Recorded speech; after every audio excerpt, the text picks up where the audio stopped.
Assalamualaikum warahmatullahi wabarakatuh. Waalaikumsalam warahmatullahi wabarakatuh.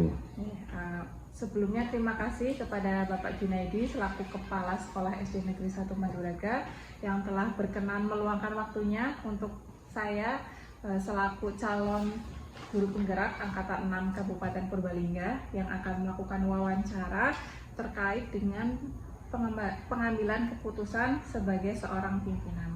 Sebelumnya, monggo Bapak Junaidi dapat memperkenalkan diri.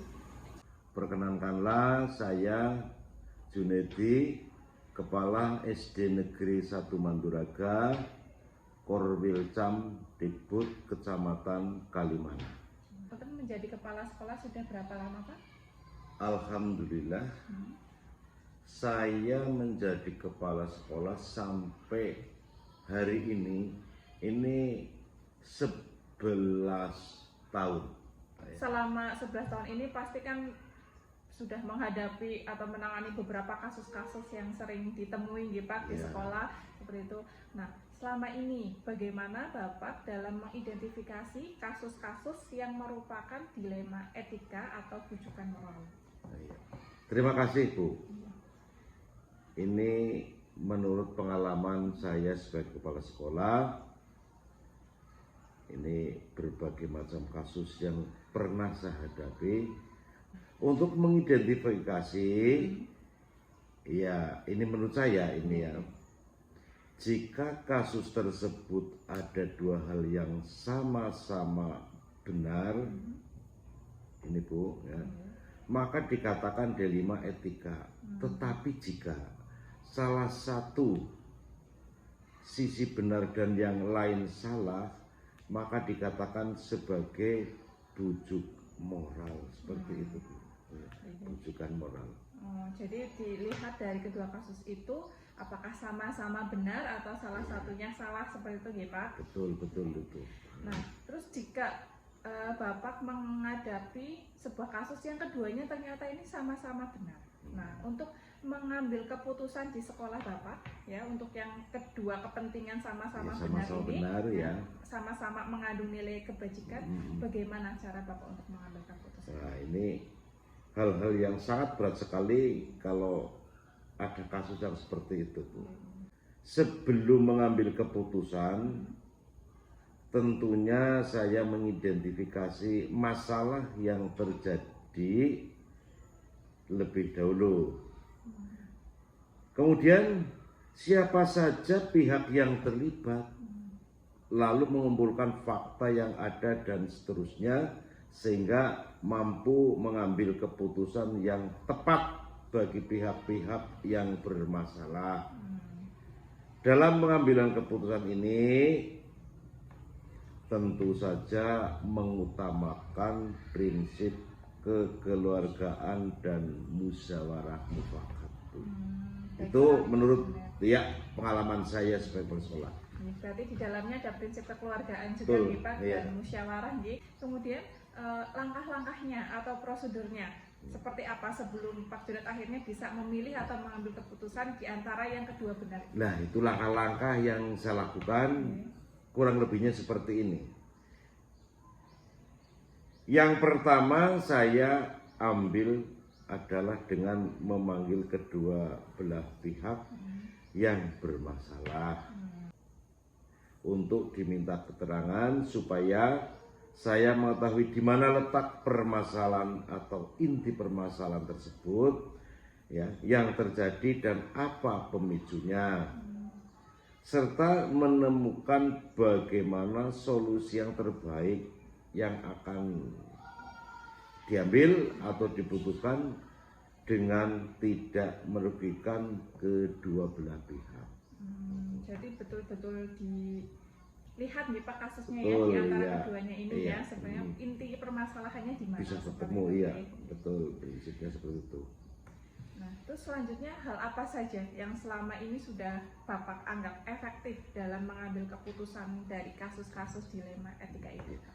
Ya, menurut saya yang paling efektif melakukan dialog dengan pihak yang bermasalah dengan prinsip kekeluargaan agar dapat memunculkan solusi yang dapat diterima kedua belah pihak dengan cara memberikan bimbingan secara komprehensif yang tidak menimbulkan perselisihan. Berarti Pak Junaid betul-betul mendalami kasusnya gitu Pak, ya, tidak hanya sekedar langsung memutuskan begitu.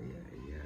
Nah, selama melakukan pengambilan keputusan dari kasus-kasus tersebut pasti ada tantangan ketika mengambil keputusan.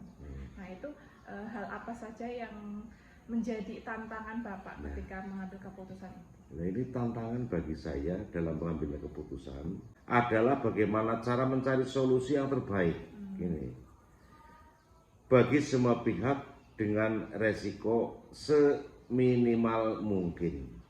Tentu saja hal itu membutuhkan dukungan yang positif. Berarti benar-benar dicari solusi yang terbaik seperti itu. Memang keduanya sama-sama benar. Ketika Bapak memiliki sebuah permasalahan itu, apakah ada sebuah tata kala atau jadwal tertentu dalam menyelesaikan sebuah kasus dilema etika? Misalnya ketika ada permasalahan kasus, apakah Bapak langsung menyelesaikannya di tempat saat itu juga, atau memiliki sebuah jadwal untuk menyelesaikannya? Bentuk atau misalnya seperti prosedur seperti apa yang Bapak jalankan selama ini? Begini Bu, sebagai kepala sekolah ini langkah yang tepat yaitu menyelesaikan permasalahan yang ada secara langsung. Secara langsung dan diselesaikan di sekolah pada hari itu juga. Agar tidak berkepanjangan serta tidak menimbulkan perselisihan yang baru. Dengan melibatkan berbagai pihak, terutama Dewan Guru untuk memberikan pertimbangan dan masukan yang baik, serta pengawas sekolah dan komite sekolah tergantung pada karakter permasalahan yang terjadi. Nah, ketika Bapak sedang mengambil keputusan itu, adakah seseorang atau mungkin faktor-faktor lain yang selama ini mempermudah atau membantu Pak Junaidi dalam mengambil keputusan di kasus dilema etika ini? Oh ya, begini Bu Livi, setiap permasalahan yang ada selalu saya bawa dalam musyawarah atau rapat Dewan Guru agar lebih cepat menemukan solusi terbaik. Kita juga membutuhkan pengalaman-pengalaman dari mereka lah. Juga bisa berkonsultasi dengan pengawas sekolah atau komite sekolah untuk meminta saran dan masukan terbaik bagi permasalahan yang kita hadapi. Seperti itu Bu. Jadi pendapat mereka juga dibutuhkan gitu. Betul. Baik sekali Pak. Nah, dari semua hal yang telah Bapak sampaikan tadi, pembelajaran apa yang dapat Bapak petik dari pengalaman Pak Junaid selama 11 tahun ini ketika menghadapi permasalahan kasus dilema etika dalam mengambil keputusan? Begini Bu, ini pengalaman yang kita peroleh lah seperti itu ya. Sebagai pimpinan di sekolah, dalam pengambilan keputusan apapun harus berdasarkan kesepakatan bersama yang dihasilkan dari musyawarah mufakat. Serta biasakan diri untuk bertanggung jawab atas setiap keputusan yang telah ditentukan, karena bekerja sebagai tim lebih ringan dalam menyelesaikan suatu permasalahan daripada bekerja sendiri Bu. Terima kasih sekali Pak Junaid, ini menjadi sebuah masukan juga untuk saya gitu Pak. Baik, cukup sekian. Wassalamualaikum warahmatullahi wabarakatuh. Waalaikumsalam warahmatullahi wabarakatuh.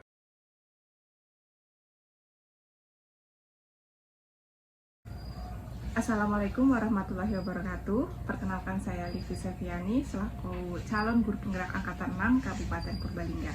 Monggo saya persilakan untuk Ibu memperkenalkan diri. Nama saya Indri Fiktiana, SPDSD. Saya Kepala Sekolah SD Negeri 1 Grade Sol, Kecamatan Kalimanang, Kabupaten Purbalingga.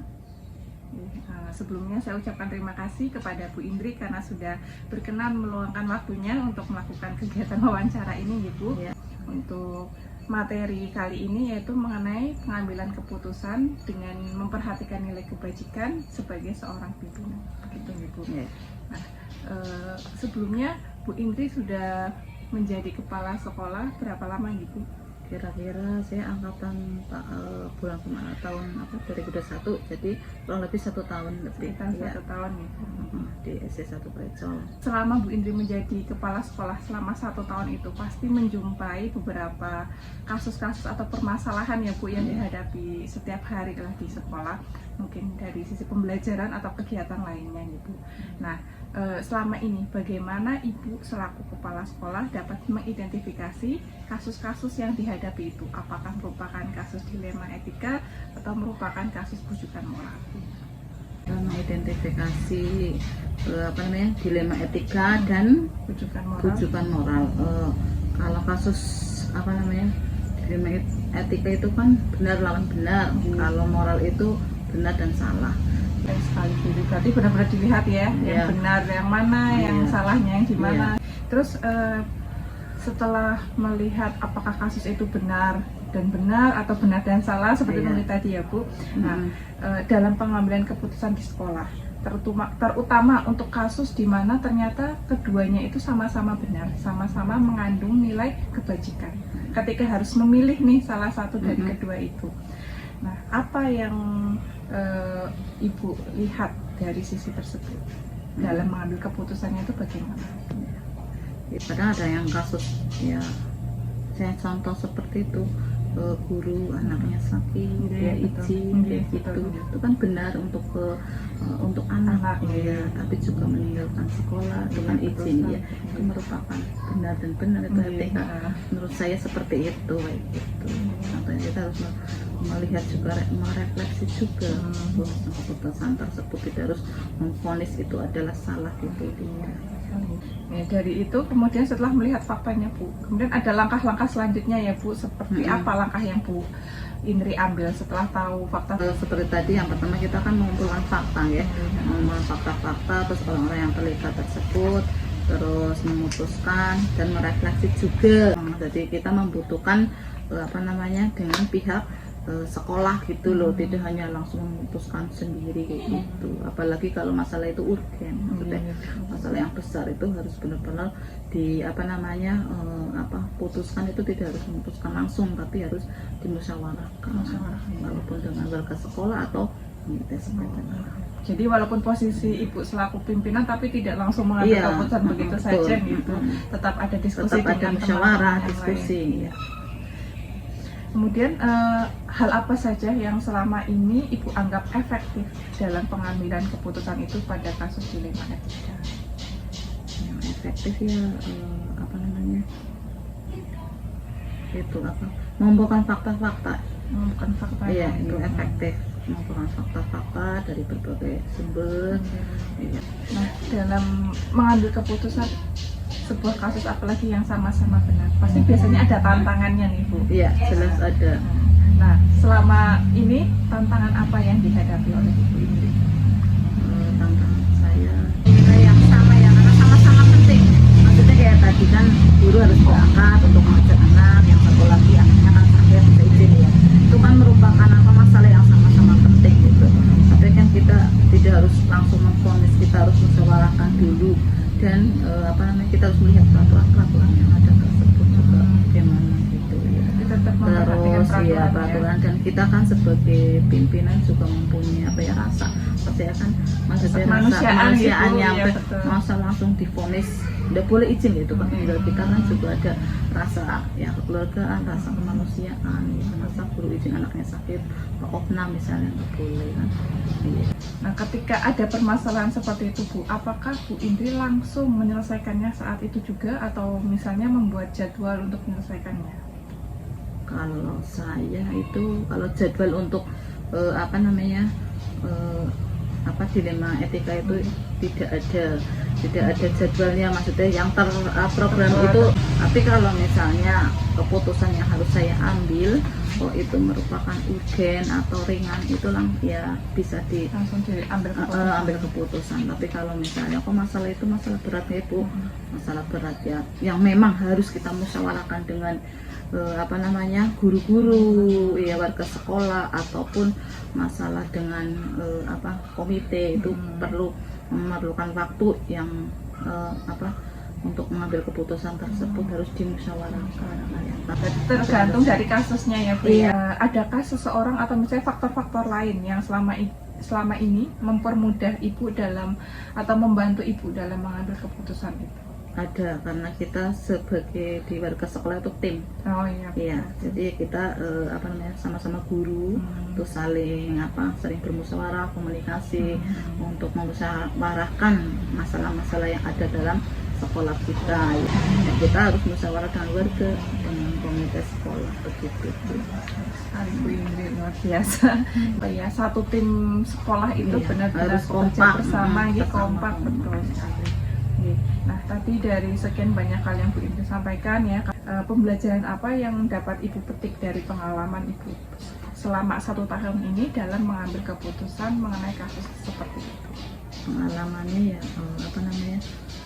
pengumpulan itu loh, fakta-faktanya gitu ya, dalam mengumpulkan fakta-fakta itu sangat bermanfaat.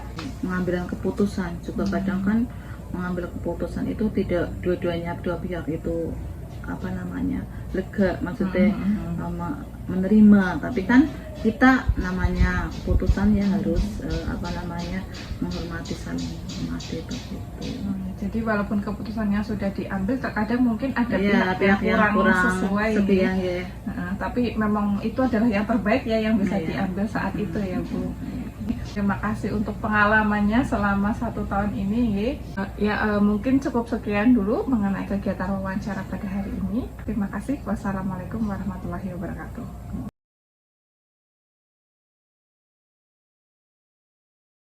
Assalamualaikum warahmatullahi wabarakatuh. Dalam sesi kali ini saya bersama dengan Ibu Kepala Sekolah dari SD Negeri 1 Kalimantan. Assalamualaikum warahmatullahi wabarakatuh. Perkenalkan, saya Sri Hastuti, SPD SD, Kepala Sekolah SD Negeri 1 Kalimantan Wetan. Di sini saya akan menemani Mbak Livi, ya. Sebelumnya saya ucapkan terima kasih kepada Ibu Sri yang sudah berkenan untuk meluangkan waktunya selama ini menjadi kepala sekolah. Tentunya pasti banyak sekali pengalaman begitu Ibu. Nanti saya minta sarannya dan sharingnya dari Ibu Sri. Sebelumnya Ibu untuk menjadi kepala sekolah sudah berapa lama Ibu? Alhamdulillah, saya mendapat tugas tambahan menjadi kepala sekolah itu sejak SK-nya sejak 18 Juli 2019. Itu Mbak Livi. Berarti sudah sekitar 3 tahun Ibu. Iya, betul. Tentu selama jangka waktu 3 tahun ini pasti banyak sekali menghadapi kasus-kasus yang ada di sekitar sekolah ya Bu. Jadi selama 3 tahun ini bagaimana Ibu dapat mengidentifikasi kasus-kasus yang merupakan dilema etika ataupun rujukan normal? Ya. Begini Mbak Livi, di sini kami melihat bahwa kasus dilema etika itu banyak sekali ya kami temukan dalam keseharian kami, karena kasus dilema etika ini adalah benar kok melawan benar Mbak. Iya, sehingga merupakan suatu situasi yang terjadi ketika kita harus memilih dan juga harus memutuskan antara kedua pilihan tersebut, di mana ya bahwa kedua pilihan itu benar secara moral Mbak, tetapi bertentangan satu sama lain. Nah, ini yang betul-betul membuat kita pusing. Nah, sedangkan bujukan moral itu adalah benar melawan saya. Nah, ini sih agak mendingan Mbak, karena satunya benar, satunya salah. Jika yang dilema etiknya itu keduanya sama-sama benar, Benar, gitu. iya. Benar membuat dilema Iya, juga ya, bukan iya. keduanya sesuai dengan nilai kebajikan. Iya. Nah, ketika Ibu dihadapkan oleh kasus yang ternyata keduanya itu sama-sama benar. Nah, bagaimana Ibu mengambil keputusan? Ya, karena ini benar dengan benar. Iya Mbak Livi. Oleh karena itu kami sebelum mengambil keputusan pada kasus dilema etika ini, kami terlebih dahulu melakukan pengumpulan data. Iya, pengumpulan fakta Mbak Livi ya. Siapa saja yang terlibat di dalam kasus ini. Jadi benar-benar dicari datanya, faktanya. Iya, tidak langsung kita mengambil keputusan. Kemudian adakah langkah-langkah atau prosedur seperti apa yang bisa dilakukan selama ini? Nah, untuk langkah-langkah kami dalam mengambil keputusan pada kasus dilema etika ini, tentunya seperti tadi, yang pertama Mbak Livi, kita mengumpulkan fakta, mengumpulkan data terlebih dahulu, kemudian kita analisis, mana yang benar, mana yang salah. Setelah itu kita mencari atau kita membuat alternatif solusinya. Iya, setelah itu kita baru mengambil keputusan. Tidak hanya berhenti sampai di situ, tentunya kita refleksi kembali keputusan yang telah kita buat tadi. Jadi tadi langkah-langkah yang sudah Ibu jelaskan ternyata sesuai dengan 9 langkah yang kemarin saya pelajari di materi pembelajaran alhamdulillah Mbak Livi. Jadi secara tidak langsung Ibu Sri ini sudah menerapkan 9 langkah pengambilan keputusan ya Ibu. Nah, kemudian ketika sedang menghadapi kasus dilema etika seperti itu, hal-hal apa saja yang selama ini Ibu anggap efektif dalam mengambil keputusan tersebut? Gini Mbak Livi, hal-hal efektif kami dalam pengambilan keputusan kasus dilema etika adalah kita telaah dulu siapa-siapa yang terlibat di dalam kasus ini, Mbak. Kemudian kasus ini bersifat urgent, mendesak atau tidak, ya. Kemudian baru kita mengambil alternatif solusi. Nanti benar-benar dilihat satu persatu kasusnya. Iya. Selama sedang menghadapi kasus dilema etika, sebelum Ibu mengambil keputusan, pasti di dalamnya akan ada tantangan ketika Ibu akan mengambil sebuah keputusan. Hal apa saja selama ini yang menjadi tantangan Ibu dalam mengambil keputusan di kasus dilema etika ini? Ya. Ini Mbak Livi, tentunya dalam setiap kasus pasti ada tantangannya. Mbak. Nah, tantangan kami dalam pengambilan keputusan kasus dilema etika ini adalah masalah-masalah tersebut ternyata mempunyai nilai yang sama-sama penting, Mbak. Iya. Tetapi kita harus bisa memilih mana yang harus didahulukan.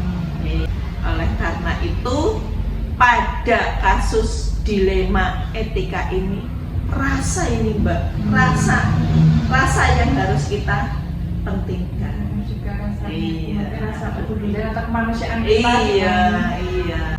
Kemudian ketika Ibu menghadapi kasus-kasus seperti ini, apakah Ibu memiliki sebuah tata cara atau misalnya jadwal tertentu dalam menyelesaikan sebuah kasus dilema etika? Atau Ibu langsung menyelesaikannya di tempat saat itu juga? Ya Mbak, yang namanya kasus kan kita tidak tahu kapan datangnya.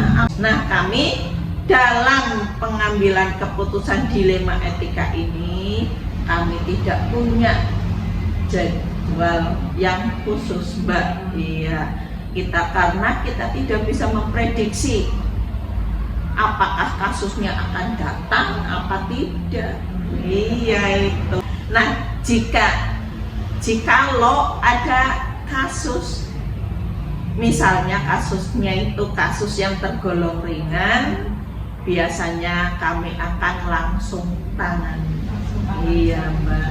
Iya, tetapi kalau kasusnya itu tergolong agak berat, ya, maka kita akan musyawarahkan dulu, okay? Iya, kita akan konsultasikan dulu dengan teman-teman guru kita, okay? Iya, ya, atau yang lainnya lah yang kami anggap bisa membantu dalam penyelesaian masalah ini. Terus yang lainnya langsung diselesaikan saat ini. Iya, betul Mbak. Kemudian selama ini adakah faktor atau seseorang yang mempermudah ibu atau membantu ibu dalam mengambil keputusan di dalam kasus dilema etika ini? Banyak sekali yang membantu kami dalam pengambilan keputusan, karena saya selalu mengajak warga sekolah, okay, baik para guru maupun teman penjaga, okay, dan juga dengan stakeholder, bisa juga dengan wali murid ataupun orang-orang yang memiliki kedekatan personal dengan orang yang mengalami permasalahan. Hal ini sangat-sangat membantu kami dalam mencari alternatif solusinya itu Mbak. Jadi memang peran semua warga sekolah di situ juga dibutuhkan dan membantu ibu. Iya, dalam sangat-sangat keputusannya. membantu. Nah, tadi dari semua hal yang sudah ibu sampaikan, pembelajaran apa yang dapat ibu petik dari pengalaman ibu selama ini dalam mengambil keputusan dalam permasalahan dilema etika ini? Ya, kami sebelum mengambil keputusan harus banyak sekali menganalisis kasus-kasus yang ada, banyak pertimbangan-pertimbangan dari kami, karena pasti setiap keputusan itu tidak akan dapat memuaskan semua pihak. Kita setelah mengambil keputusan, kita harus hormati keputusan itu, dan yang terpenting dilaksanakan. Jadi ternyata pembelajaran yang dipetik itu banyak sekali ibu dalam mengambil sebuah keputusan dari sebuah kasus. Jadi dalam pengambil keputusan bisa saya simpulkan, Bu Sri ini mengambil keputusan dengan cara berpikir hasil akhir, hasil yang terbaik bagi semua orang. Terima kasih sekali Bu Sri atas pengalamannya Ibu selama 3 tahun ini menjadi kepala sekolah dalam mengambil keputusan. Mungkin jika selama wawancara saya ada kata-kata yang menyakiti hati Bu Sri, yang tidak berkenan, saya mohon maaf Ibu. Iya, Mbak Livi, sama-sama. Baiklah, sekian wawancara pada hari ini. Wassalamualaikum warahmatullahi wabarakatuh. Waalaikumsalam warahmatullahi wabarakatuh.